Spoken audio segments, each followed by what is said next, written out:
Olá! Hoje a gente vai mergulhar de cabeça em um dos trechos mais, desafiadores e incríveis das Escrituras. Efésios capítulo 5. Ele já começa com um convite que, de cara, a gente olha e pensa: espera aí, como assim? Sejam imitadores de Deus. Vamos parar um segundo e pensar no peso disso. O chamado aqui não é só para seguir uma lista de regras, sabe? É para refletir o próprio caráter do Criador. É uma meta tão alta, mas tão alta, que inevitavelmente leva a gente para uma pergunta gigantesca. Né? Como é que a gente, com todas as nossas falhas, com as nossas limitações, como é que a gente pode sequer começar a espelhar um Deus que é perfeito em tudo? Bom, é exatamente esse quebra-cabeça que a gente vai tentar montar junto nesta análise. E olha, pode parecer uma tarefa impossível, mas o segredo para entender isso tudo está, na verdade, em começar pelo que a gente não consegue fazer. É só quando a gente entende o que é impossível que o possível começa a fazer algum sentido. E aqui que está o pulo do gato. A chave que vira essa fechadura toda. A questão é a seguinte: Deus tem características que são só dele, sabe? E tem outras que ele, de certa forma, compartilha conosco. É exatamente aí, nessa diferença, que a ideia de imitar a Deus se torna, viável. Então, olha só. De um lado, a gente tem o que é impossível, né? Tentar estar em todo lugar ao mesmo tempo, saber de tudo, ter todo o poder. Esquece. Esses são os atributos incomunicáveis. É como dar de cara com um muro gigante que não dá para escalar. Mas, do outro lado está o nosso campo de jogo. É onde a gente pode e deve atuar.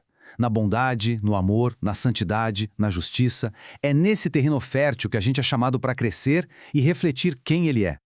Ok, então se o nosso alvo é o caráter de Deus, a pergunta de $1 milhão é como? Como a gente faz isso na prática? A boa notícia é que o texto não deixa a gente no escuro, não. Ele nos dá mais do que um mapa. Ele aponta para um modelo vivo, um modelo perfeito para a gente seguir. E esse padrão é Jesus Cristo. O jeito que ele amou vira o nosso manual de instruções, o nosso guia. E atenção, não estamos falando aqui de um amor abstrato ou de um simples sentimento. Estamos falando de algo concreto, palpável, que foi demonstrado em cada atitude.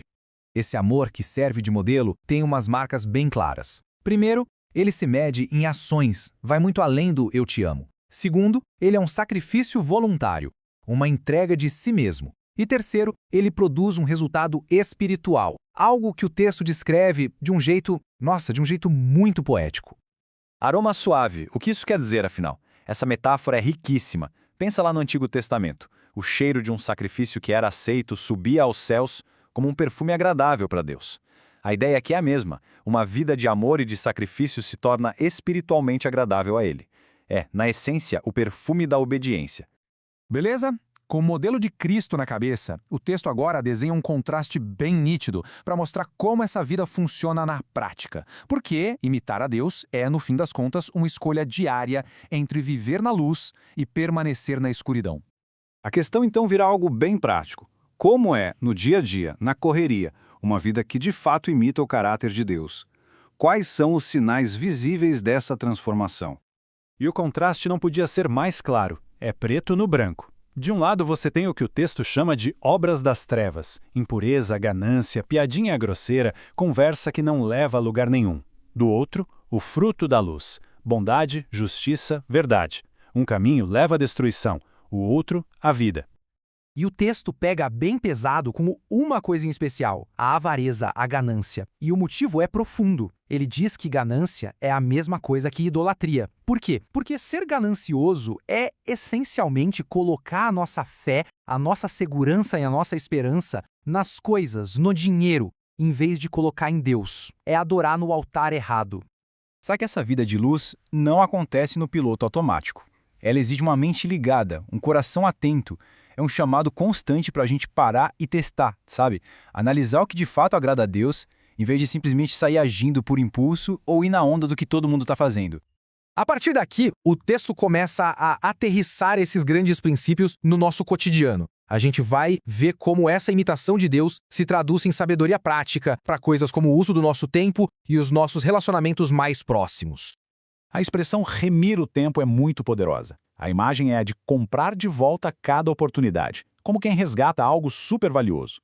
No mundo onde os dias são descritos como maus, e hoje cheios de distrações que roubam nossa atenção, Cada momento se torna uma chance de ouro para a gente agir com sabedoria, para o bem e para a glória de Deus.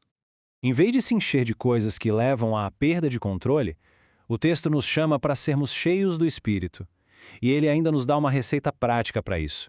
Uma vida que transborda em adoração, em gratidão constante e em submissão humilde uns aos outros. Mas onde é que todos esses princípios são testados para valer, na vida real? O texto aponta para o lugar mais íntimo e, vamos combinar, o mais desafiador de todos, o lar. O casamento é apresentado como o laboratório principal onde essa vida de imitação de Deus é colocada à prova. Aqui, o texto usa a metáfora mais profunda de todas para descrever a dinâmica do casamento, a relação de amor entre Cristo e a Igreja. Dentro dessa analogia, são apresentados papéis que se completam. Ao marido, é dado o comando de amar com o mesmo sacrifício de Cristo. À esposa, o de respeitar como a Igreja responde a Cristo. E é importante notar que o texto está falando de funções diferentes dentro de uma união, não de uma diferença de valor. O ponto central aqui é que o casamento vai além do casal. Ele foi projetado para ser um símbolo visível, sabe? Uma mini parábola que demonstra para o mundo a natureza do amor sacrificial e redentor entre Cristo e a sua igreja.